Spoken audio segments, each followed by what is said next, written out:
been warned against offering the people of this nation false hope.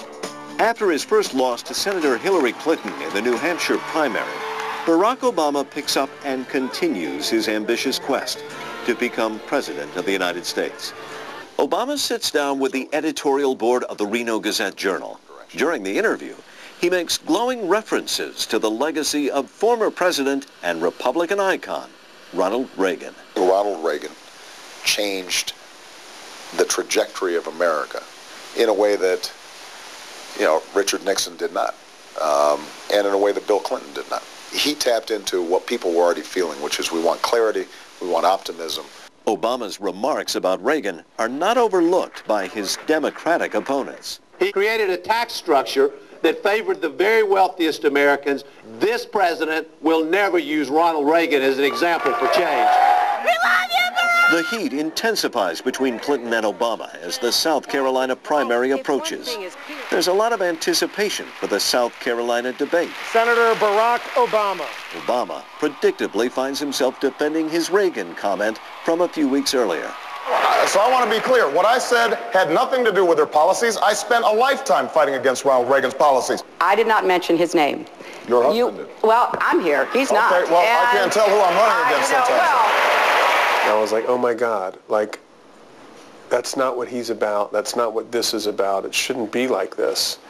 And I just fear it was going to work, against him. And they were bad ideas. Clinton continues the verbal sparring by accusing Obama of associating with a Chicago slumlord. Your contributor, Rezko, referring to one of Obama's Chicago fundraisers, Tony Rezko, who is indicted on federal fraud and corruption charges. Obama attempts to downplay his relationship with Rezko, but after the debate, he donates funds associated with Rezko to charity. In that same week, Obama wins in South Carolina, his first primary victory since Iowa. The Clintons have traditionally been popular with their African-American voters and been able to count on a lot of their support. Obama, once and for all, proving in South Carolina that he owns that vote, really changed the dynamics of the campaign and forced the Clinton campaign into Plan B, C, and D. Obama continues to gain momentum after the South Carolina win. He gets a major boost when Caroline Kennedy, the daughter of President John F. Kennedy, and Senator Ted Kennedy announced their support for Obama. I feel change in the air. What about you?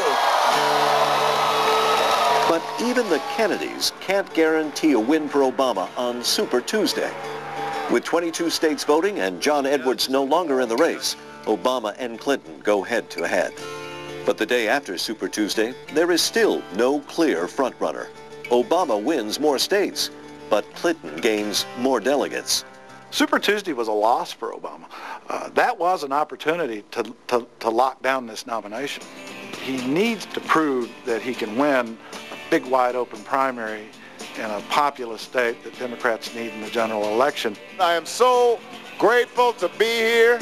Obama wins the Maine caucus, throwing the Clinton campaign for a loop. This is a state Clinton had expected to win. We won by a sizable margin in Maine, and I want to thank On the same night, Obama celebrates another victory. He's awarded his second Grammy. It's for the audio version of his book, The Audacity of Hope. In an extra twist, he beats the other Clinton, Bill, who had also been nominated in the same category. By the end of the Potomac contest, Obama racks up 8 straight wins, giving him a slight lead in delegates and a taste of frontrunner status.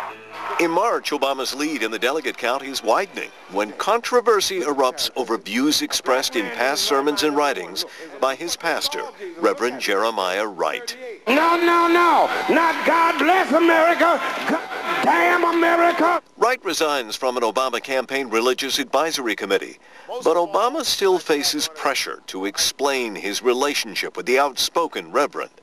Obama uses an address in Philadelphia to discuss race as well as his reverend and his church. Did I strongly disagree with many of his political views? Absolutely. As imperfect as he may be, he has been like family to me. The speech is well received, but it's hardly the end of the controversy. We don't have a choice when it comes to our relatives. We have a choice when it comes to our pastors. By April, Obama has a sizable lead over Clinton, but he loses the Pennsylvania primary. And as he heads for the contests in Indiana and North Carolina, he's forced into damage control when the outspoken Reverend Wright goes public. And I said to Barack Obama last year, if you get elected, November the 5th, I'm coming after you. Because you'll be representing a government whose policies grind under people. I am outraged by the comments that were made and saddened over the spectacle that we saw yesterday. Despite the controversy surrounding Reverend Wright, Obama gains a big win in the North Carolina primary and loses only by a small margin in Indiana. By May, Obama still does not have enough delegates to wrap up the nomination. He loses the West Virginia primary. Despite this, many say it's now impossible for Clinton to catch up to his lead. It is time to create one America, not two, and that man is Barack Obama.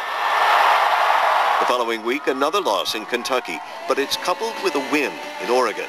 Obama gains even more delegates when Democratic Party leaders agree to a compromise that seats Michigan and Florida delegates with half votes. Puerto Rico shows a loss for Obama, and days later, the primary season comes to a close in Montana and South Dakota. By the end of the night, Obama loses South Dakota, but wins Montana. And with the support of additional superdelegates, reaches the magic number in the delegate count.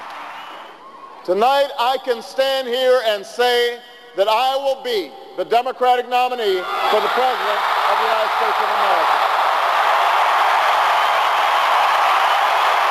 It speaks of us as a nation, that we're ready to be fair and to be open in ways that we hadn't have been previously. And we feel better about ourselves, I think, because of it.